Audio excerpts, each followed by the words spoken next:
It will be made available on Blackboard.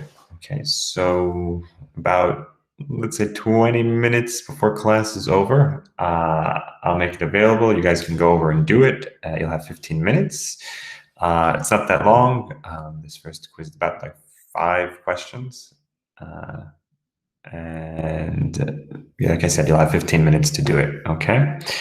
Yes, there'll be multiple choice questions, okay?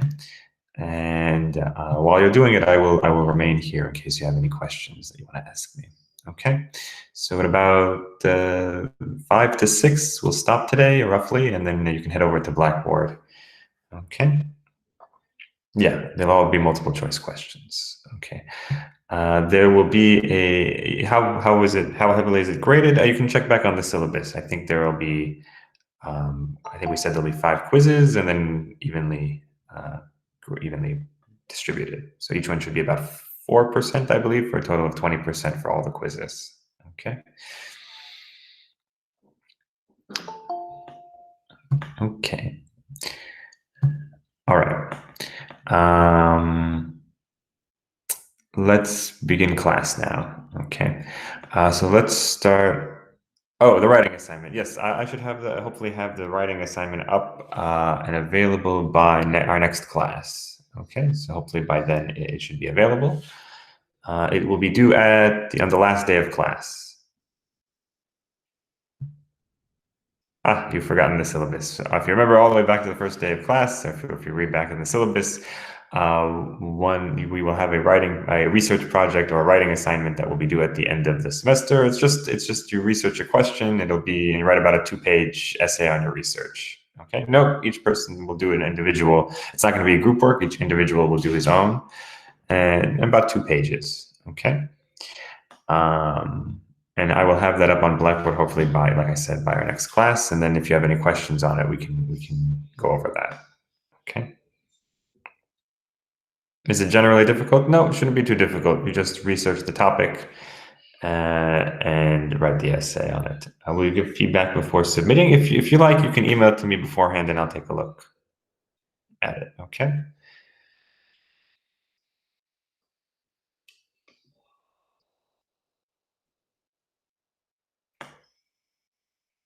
All right. Any other questions about that?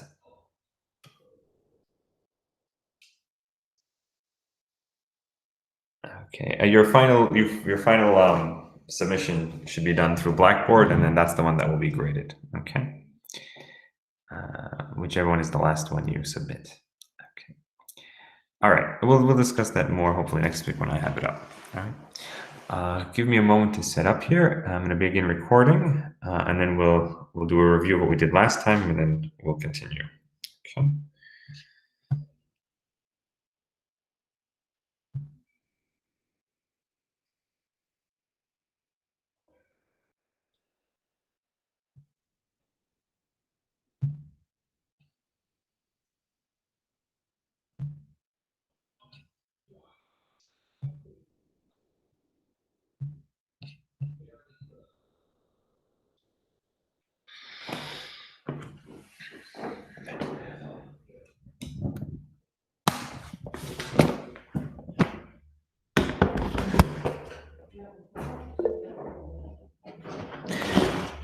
Homework questions, just a moment. Let's do a quick review of what we did last time, and then we'll go over any questions you had from the homework.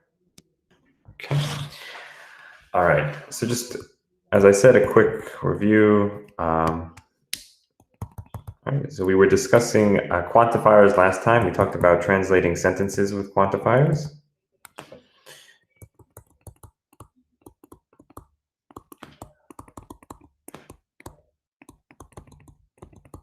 All right, and we also discussed nested quantifiers, right? Those were... Hey, Prof, I don't think I can see the screen. Hello? Yes? I don't think I can see the screen. You're writing. Oh. Can everybody see me? Yeah, I can see you. All right. Try refreshing the page somebody suggested, or you can also try pinning my screen to your screen. Okay. All right. Thanks, everybody. Okay. Okay. Any other questions? Any other comments?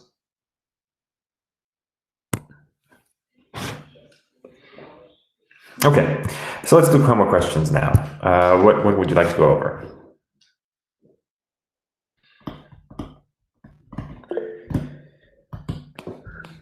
Uh, 13D from 1.4. Okay, let's start with that.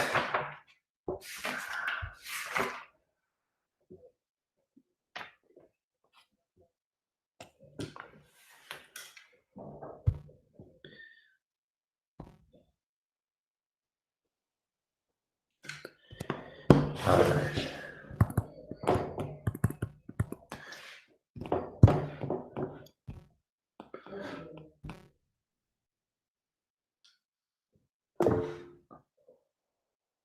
All right, let's take a look at the question. So the question says, determine the truth value of each of these statements if the domain consists of all integers. And for part D, you are given, for all n, 3n is less than or equal to 4n. Okay. So if I'm understanding your question correctly, you said you don't understand how it can be true for integers. If it's integers, there are negatives. The answer in the book is that it's true. Okay, in the textbook. Let me see the answer here in the textbook. 1 second. Okay. So I assume what you're thinking is that if I plug in, the domain here is there's a set of integers. Right, the set of integers. So you're thinking if I plug in, let's say -1 for n, I'm going to get 3 times -1, less than or equal to 4 times -1, which is saying that -3 is less than or equal to -4, which would be false, right? That's not true. So this should be false. Okay, and you have a counterexample. I'm assuming that's what you're thinking. Okay. All right.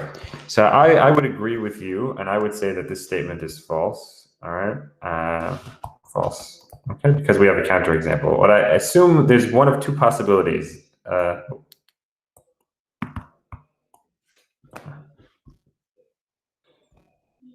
moment. Ooh. Okay. All right. I assume it's one of two possibilities. Number one, either it's a typo in the book, or number two, the reason the book gives an answer of true is because the book is doing the following. It's saying, well, if I take an inequality and multiply by a negative number, the inequality should flip, and then this would be true, right? Because anytime you multiply an inequality by a negative, the inequality flips. I assume that's what the book is doing. But I would agree with you. I would agree with you that's not sort of implied in the way the statement is given. Like 3n less than or equal to 4n, the statement is this, and so it shouldn't flip in this case. All right, so I would say false in this case. If you said true, which the book does, then maybe that's what the book was thinking. Okay.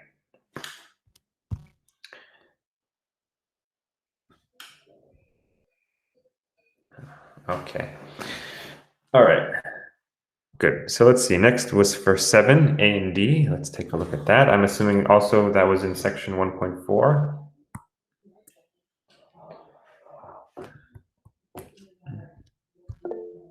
Okay.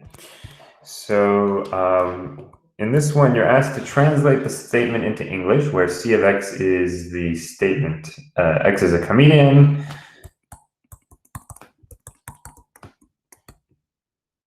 F of X is the statement. F is funny. Excuse me, X is funny. Okay. Domain consists of all people.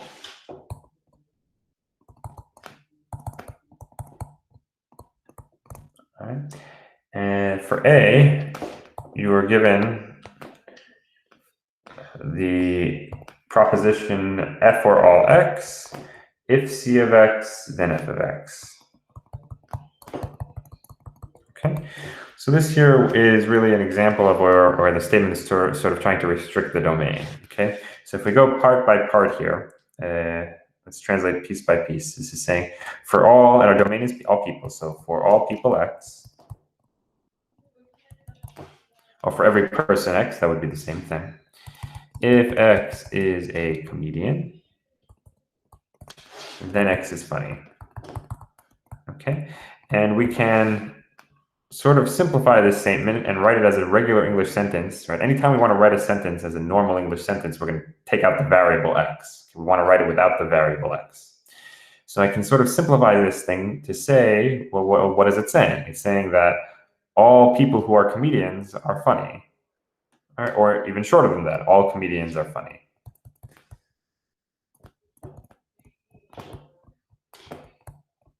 Okay, so I could leave my answer like this, and there's multiple ways you could write this as an English sentence, right?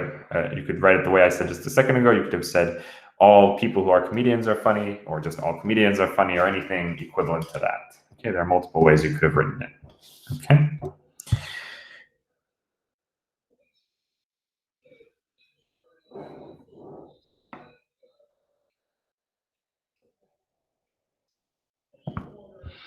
Okay, let's see here, one moment.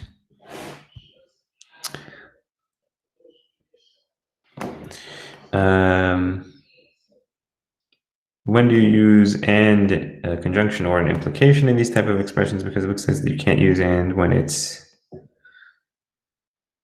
an implication. So we discussed this last time, okay? You use the conjunction, the and, when you want to restrict the domain for an existential quantifier, okay? So anytime you have a sentence with an existential quantifier and you want to restrict the domain, you use a conjunction, we said last time. If for a universally quantified statement, when you want to restrict the domain, you use an implication or a conditional statement, okay?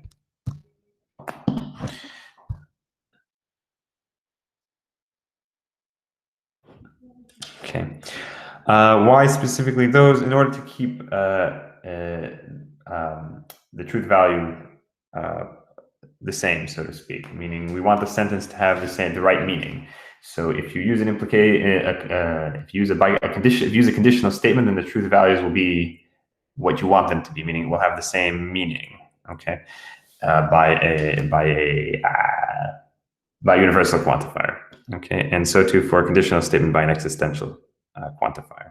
Okay, all right.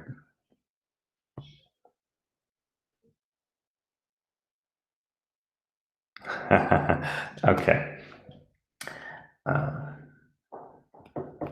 Okay. All right. Meaning, basically, what I was just saying is that if a conjunction and a conditional statement have different truth values under different circumstances. Okay.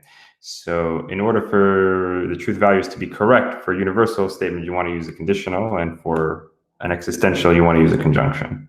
Okay.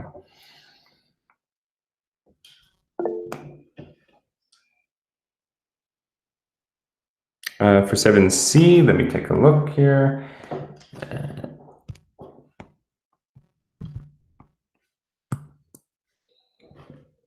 7C, let me just write it down. 7C is there exists an X such that if C of X, then F of X. Okay.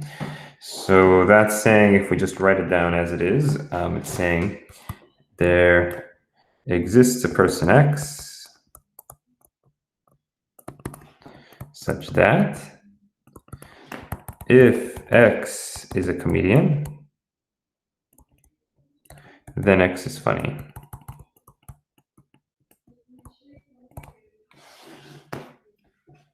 Okay. So what is this sentence saying? It's saying that there is a person, there exists such a person, such that if they are a comedian, then they are funny. All right. So in other words, there is, or there exists a person. Let me write there exists. There exists a person such that if that person is a comedian,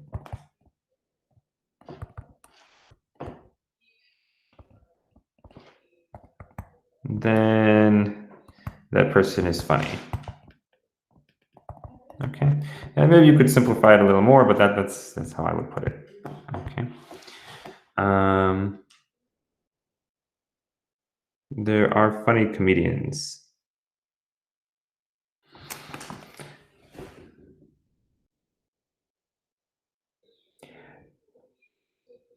No, I don't. Those would not be the same. I believe. I believe those would be different. Okay.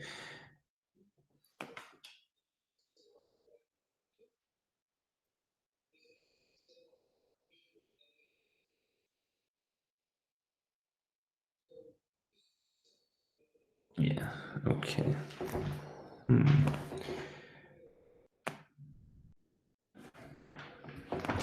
Why are they different? So let me look at it for just a moment.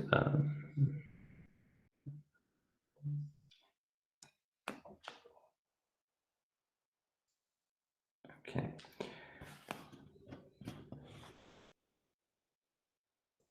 All right. So my answer is going to be a little bit technical. Okay.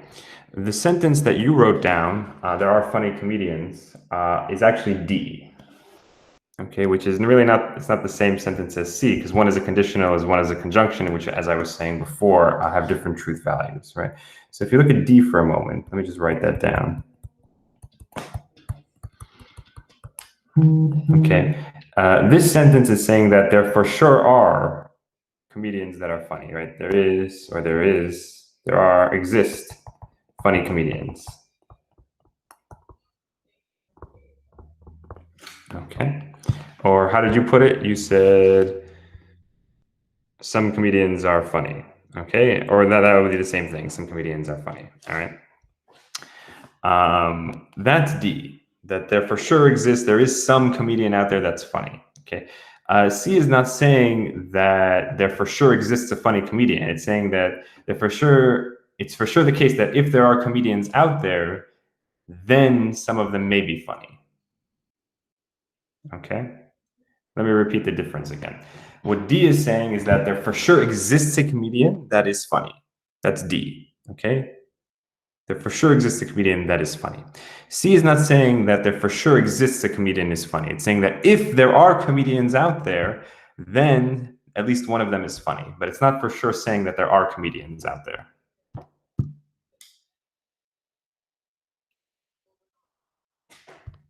Okay. For D, can I say there exists a person who is a comedian and is funny? Yeah, that would be the same thing. So you could say there exists a person who is a comedian and is funny. That would be the same thing as D. Okay. All right. Okay, good. All right. So that's the distinction between the two. Okay. One is again, just to repeat it. One is saying it for sure exists, and one is not saying for sure it exists. It's saying that if there is a comedian, if there are comedians out there, then some of them will be funny. Okay. All right. Any other questions?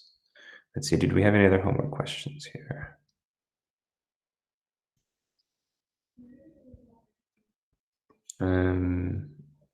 Somebody asked for 25D.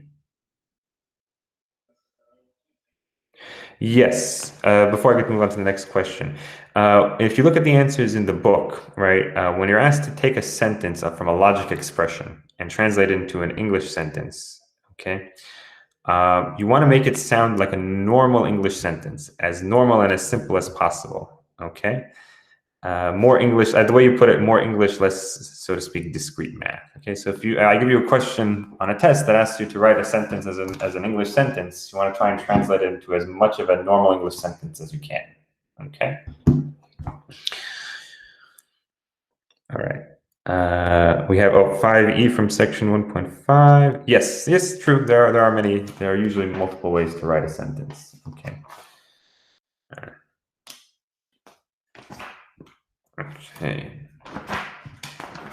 Okay, so we're moving on to questions from 1.5. All right. Yeah, no, don't worry if your answer is different. As long as the meaning is the same, you're good. Okay, it doesn't have to be exactly identical. Okay. 5E, one moment here.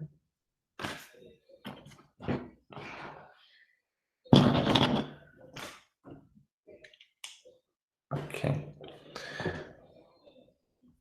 All right. So for 5E is a question with nested quantifiers that gives you a logic expression and asks you to translate it into an English sentence. So I'm going to hold off on going over that because I want to go over that a little bit more today, and then we can come back and look at it after. So in the meantime, let me move on to the next question. Somebody before had asked for 25D.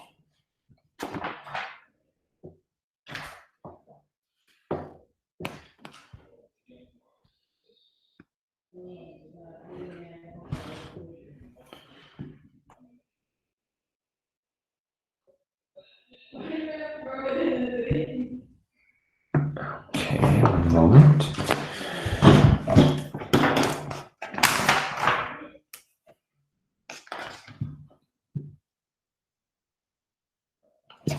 Okay, so somebody had asked in 25D in section 1.5, well, first let's go over the question. It says, translate each of these nested quantifications into an English statement that expresses a mathematical fact. The domain in each case consists of all real numbers. Okay, so for D,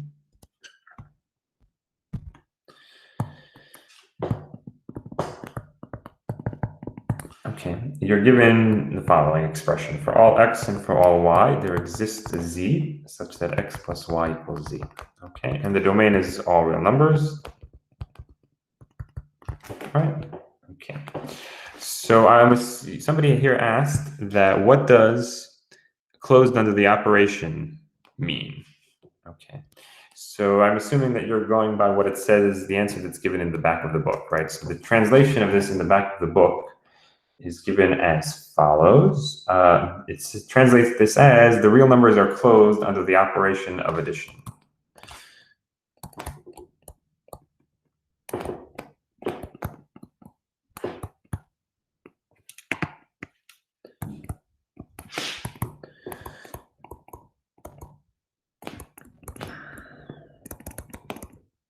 Okay, that's how it translates this sentence, okay?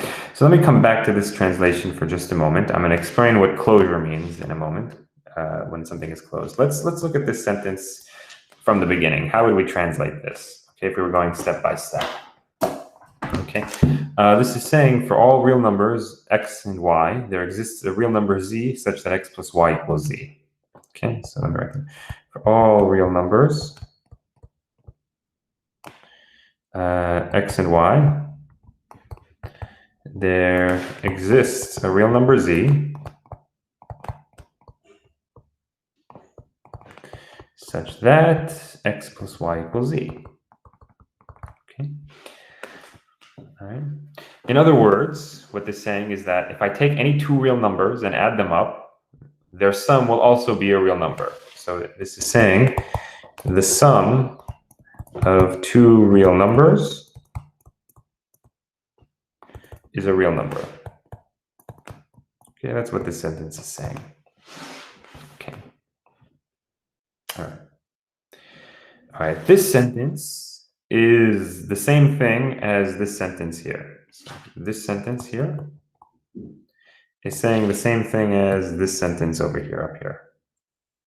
Okay, those two are the same. Let me explain. What does closure under an operation mean? Closure under an operation means that, let's say I have a set of numbers, okay? And I'm looking at that set of numbers with an operation, let's say addition, okay? The set is closed under the operation if anytime I perform that operation on numbers from that set, my result will also be a number from that set, okay? So let me repeat that. The real numbers are closed under the operation of addition means that if I take any two numbers and add them together, I will always get a real number, okay? So closure means that when I perform the operation, I still am within the set, okay? So here our set is the set of real numbers. Our operation is addition. Take any two real numbers, add them together, I get a real number. That means that the real numbers are closed under addition. Okay. All right, that's what closure means. Right, the real numbers are also closed under subtraction, right, and multiplication as well, right? Take any two real numbers, multiply them, the result will be a real number, okay? All right. All right, so basically, in other words, this sentence that they give you in the back means the same thing as the sentence I wrote here. All right. Okay. Right. Not closed for square root, right? I suppose if you look at square root as an operation, then yes, then that would not be closed, right? Because the square root of -1 would not be real. Okay.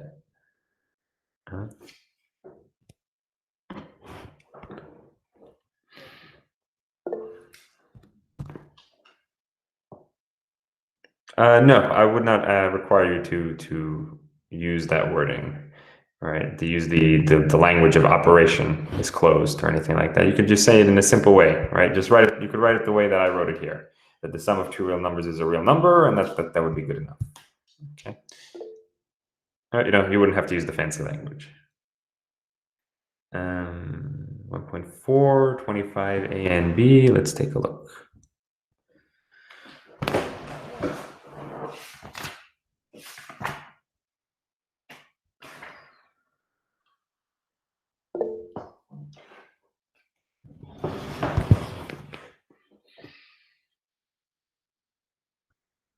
Just give me one moment. Let me look it up here.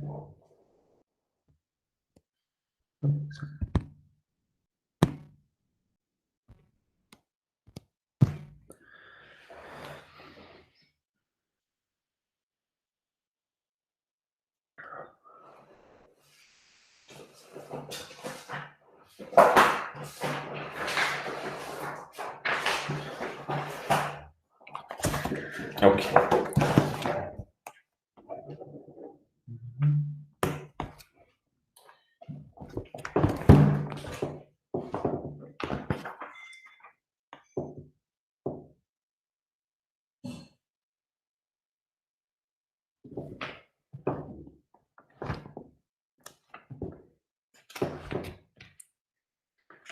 Okay, so the question says, translate each of these statements into logical expressions using predicates, quantifiers, and logical connectives. We're in 25 and 1.4.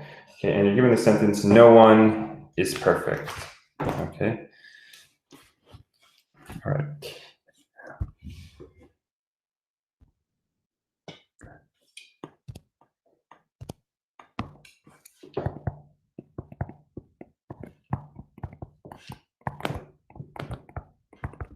All right, and you want to write this as a logical expression. No one is perfect. Okay. All right. So whenever you want to say that there is none, there is no one, there is none, not a single one exists. Okay, that it is not true for any of them. Okay. So whenever you see this language, no one, none, not one, okay, anything similar to that, something does not exist at all. So there's two ways you could do it. Okay, you could either say it is not the case that there exists one. Okay, or you could say the equivalent, right? Just using De Morgan's law. You could also say for all people or for all x, it is not the case. Okay, so that's how you would say no one or nothing. All right. So in this case, if let's say we have P of x is perfect, and the domain is all people, then we could write, it is not the case that there exists a person x such that P of x, or we could also write it as for all x, it is not the case that P of x, right? Either way would be the same thing. Okay, so this is how you would write that. If in B, you're given the sentence, not everyone is perfect.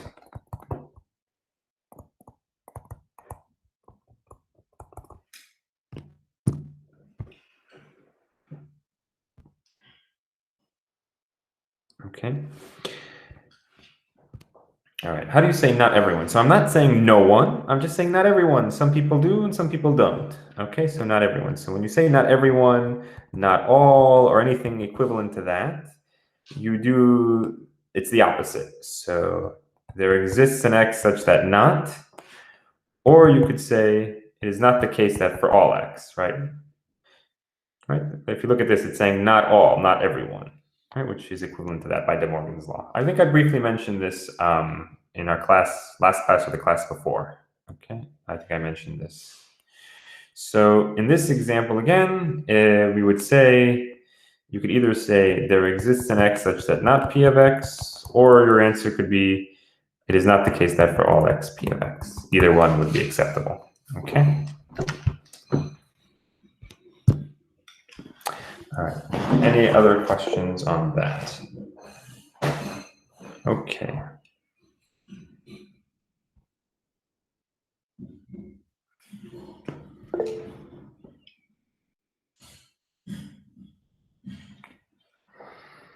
All right.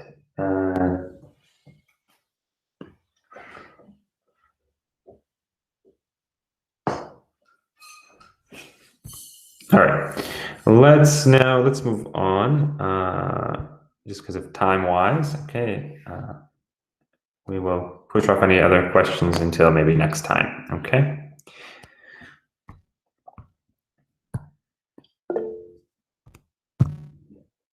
Oh, quiz time, not yet. No, we still have some time before that. Okay. All right, so in the time that remains, I want to discuss in section 1.5, we were talking about nested quantifiers. I just want to discuss a little bit more about translating sentences, okay?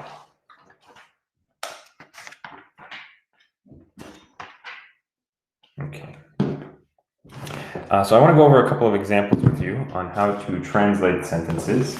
So we're going to discuss, first we're going to discuss talking about mathematical statements. Okay, so let's discuss translating math statements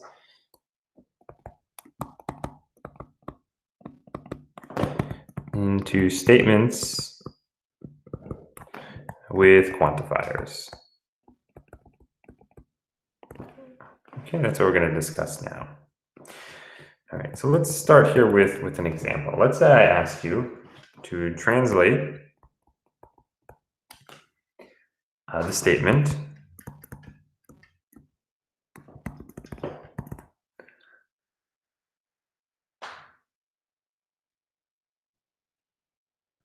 okay, the product of two positive integers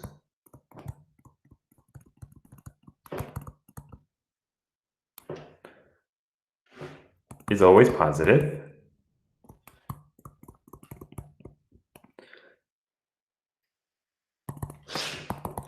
into a logical expression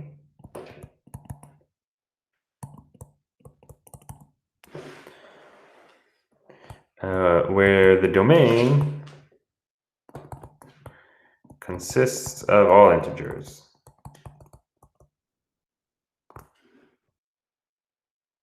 Okay. So we have this sentence here, this proposition, the product of two positive integers is always positive. We want to write that as a logical expression, okay? All right, so let me rewrite the sentence here, one moment. The product of two positive integers is always positive. Okay, that's our sentence. Okay. So in this sentence, the quantifiers are not stated explicitly, but there are quantifiers here. Okay. Do you guys think that this sentence is universally quantified or existentially quantified? Let's see what you guys say.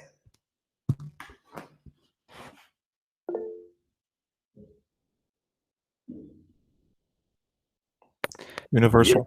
Yep, universal. We have a lot of votes here for universal. Yes, I agree with you guys. It is universal. Okay.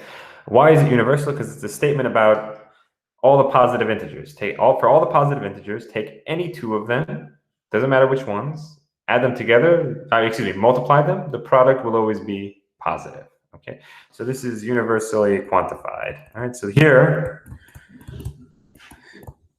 the quantifier, or the quantifiers, we're talking about two positive integers, so there's going to be two variables. Okay, two positive integers, two variables. So in this sentence, the universal quantifier is not stated explicitly, but it's implied. Okay, So the first thing we're going to do is rewrite this sentence so that the quantifiers, the implied quantifiers, the variables, which, as I just said, since we're talking about two integers, we're going to have two variables, and the domain are all clearly expressed in the sentence. Okay. Additionally, our sentence is talking about positive integers, right? The domain we were told to use is the domain was the set of all integers. So we have to restrict our domain, okay? If it's a universally quantified statement, we're going to restrict the domain from the integers to the positive integers. We're going to have to use a conditional statement, okay? So it's universally quantified. We need two variables. I'll call them x and y, okay? And we're going to have to restrict the domain. Okay, and we're going to do that using a conditional statement because this is universally quantified. Okay, so let's rewrite it. So I start by writing out the implied quantifiers, okay? For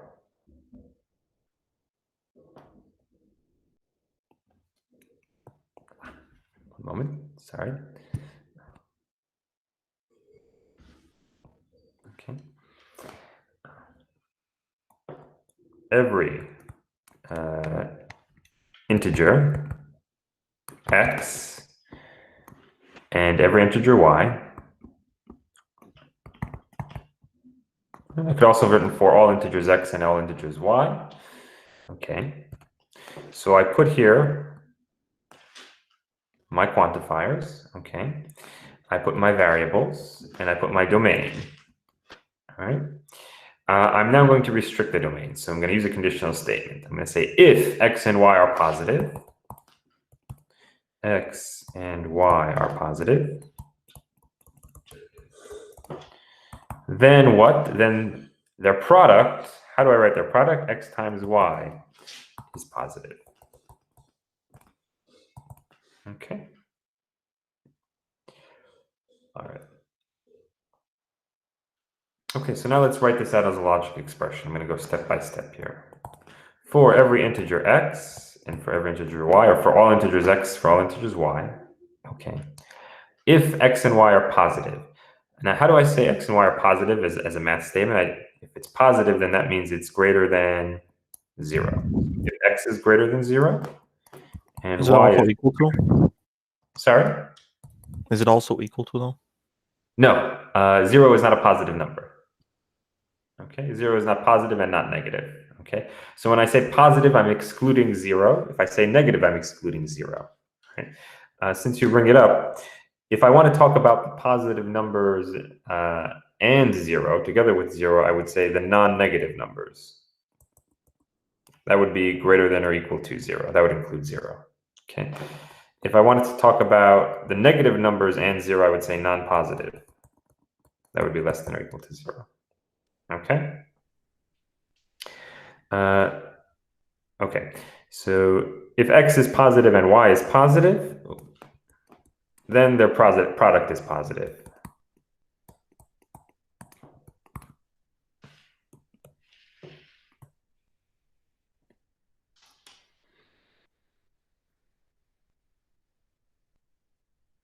Okay, and that would be your answer.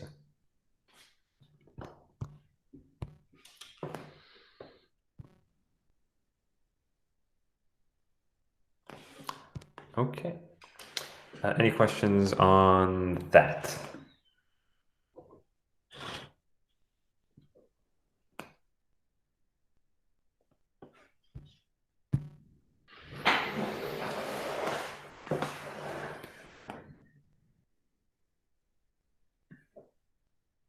Okay. Let's try another example of this. All right. Let's ask you to translate the sentence. Every real number except 0 has a multiplicative inverse.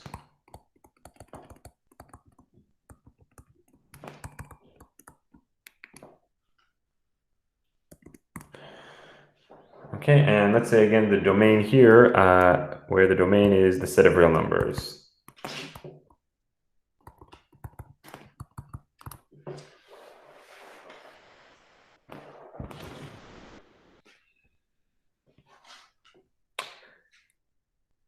Okay, so for this one, let's go over what does multiplicative inverse mean. We sort of discussed the additive inverse last time. Let's just define quickly what multiplicative inverse means. So a multiplicative inverse of a real number x is a real number y such that x times y, their product, equals the multiplicative identity, which is 1. Okay, so a multiplicative inverse of a real number x is a number y such that their product is 1. Okay, so for example, the multiplicative inverse of 2 would be a half, right? Basically, it's reciprocal, right? Because the product is 1. The multiplicative inverse of 2/3 would be 3/2, right? Because the product is 1. Okay, so those are multiplicative inverses of each other, and so on and so forth. Okay, so this statement is saying every real number except 0 has a multiplicative inverse, right? And why is that? Of course, because you can't divide by 0, so right, there's nothing I can multiply 0 by to get 1. Okay. All right, so how are we going to write this? Okay, so first we're going to rewrite the sentence so that it basically says what's in the definition here. Okay, so first, rewrite the sentence as follows. Okay, so we're going to rewrite it so that the definition is clearly expressed, as well as the quantifiers and the variables. Okay, so I'm going to write it as for every real number. Okay, it's universally quantified. X, I stick in the variable. Okay. All right, let me write it as, let me keep it like this for now. X except 0, let me write it like that. Okay, I'll come back to this in a moment, to the except 0. X has a multiplicative inverse. Okay. So let me leave it like that for a moment, okay? So I just started by rewriting this so that we see the quantifier and the variable, okay, and the domain here. All right, okay. Now I'm going to rewrite this one more time. So I said a moment ago I want to rewrite it so that the definition is clear. So I'm going to rewrite this so we see the definition. And I'm also looking at this except 0. This is restricting the domain from all real numbers to all real numbers other than 0. So that's restricting the domain. Okay. So I'm going to turn this into a conditional statement. Okay. So I'm going to write this as for every real number x,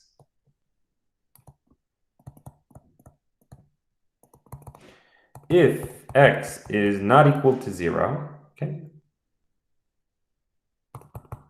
then there exists, now I'm putting in the definition, there exists a real number y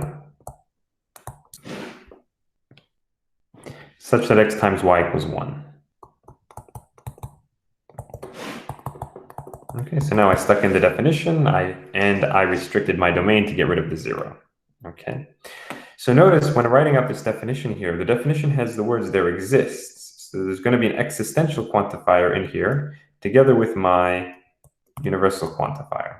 Okay, so now let's just go step by step and write out each part. For every real number x, that's for all x, if x is not equal to 0, then there exists a real number y such that x times y equals 1. Okay, and we're done.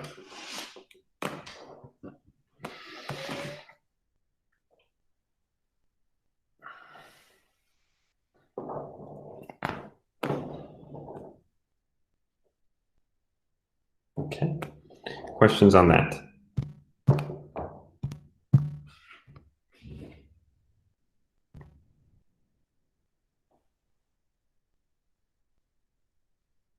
Oh, Well, that's the definition of multiplicative inverse. Let's go back. Your question was why do I know that there's an existential quantifier in here? That's the definition. Right. So if it has a multiplicative inverse, that means there exists a real number y such that x times y equals 1. Okay.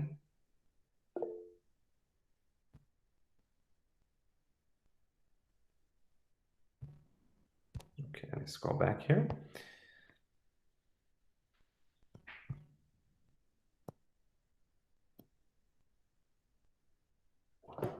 All right, and one last example for today on this. I think that's all we'll have time for.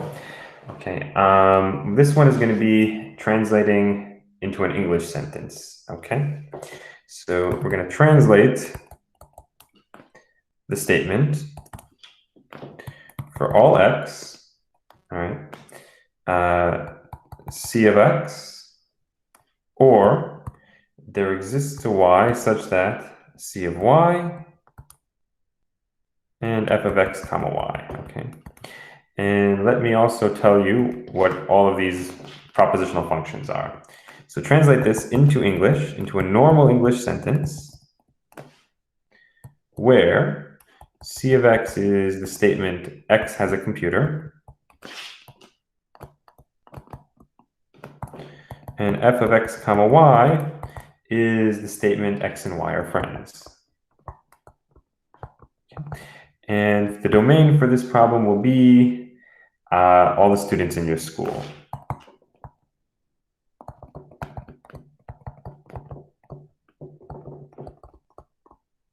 Okay. So this is, instead of a math statement, we are translating this expression into an English sentence, into a normal English sentence. Okay. All right. So let's go part by part for this. Okay, for all x are the students in your school. So this is saying for every student in your school,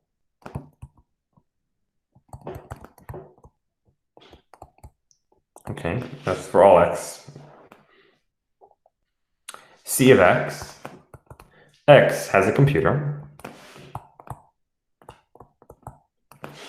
Okay. Or, right, we have a disjunction. That's an or. Right. There exists a student y, or there is a student y.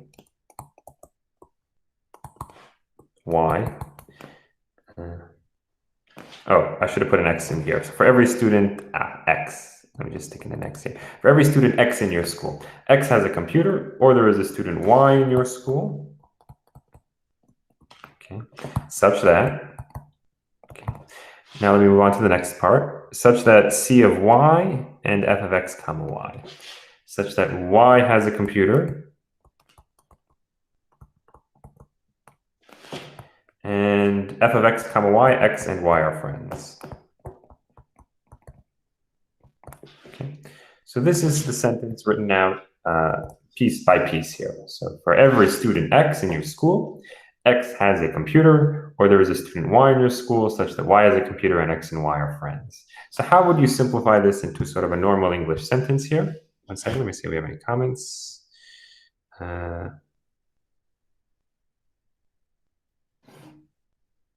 we need big brackets for the previous problem? As long as it's clear. The brackets just help to make it more clear, okay? If that makes it more clear, you can add big brackets. But okay, so basically, if we were to simplify the sentence, it's saying either every student in your school either has a computer or has a friend that has a computer. So that's how I would write it. Every student in your school has a computer or has a friend that who has a computer. Okay, that's sort of how I would write it. Okay, and again, anything equivalent to that would be fine. All right, and again, I make note of something I mentioned earlier. When a question asks you to write a sentence as a normal English sentence, your final answer should not have any variables in it. It should be just a regular sentence. Professor, I have a question. Yes, go ahead. Wait, so for your simplified sentence, you said every student in your school has a computer or has a friend. Shouldn't it be or there is a student who has a friend who has a computer? No, that's not what it's saying here. It's saying either X has a computer Or X has a friend Y who has a computer. Right? I'm sort of rearranging it, but that's basically the idea. Okay. All right. Any final questions? Okay. I now recommend everybody open up Blackboard. I'm going to stay here in case you have anyone has a question. We can go over this again more next time. Okay. I'm going to stay here in case anyone has any questions during the quiz. It's only about 5 questions, like I said. It shouldn't take you too long. Okay, we'll go over this again more next time. Don't worry. We can go over this again. All right, I'm going to give you some homework problems to work on, and we'll discuss this more. Okay. Let's do the quiz now. So everybody go to Blackboard. I'm going to make the quiz available now. And like I said, I'll be here in case you have any questions.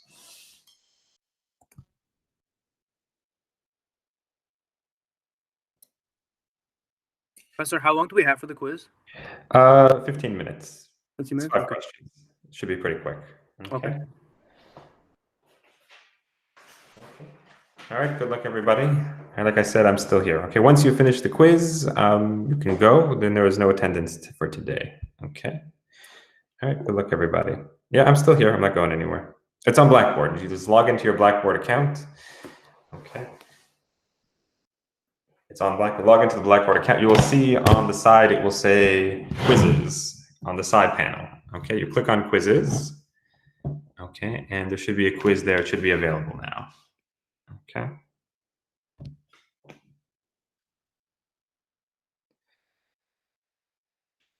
Okay, and you can all begin. All right, so good luck. And like I said, I'm here if you have any issues, you have any questions.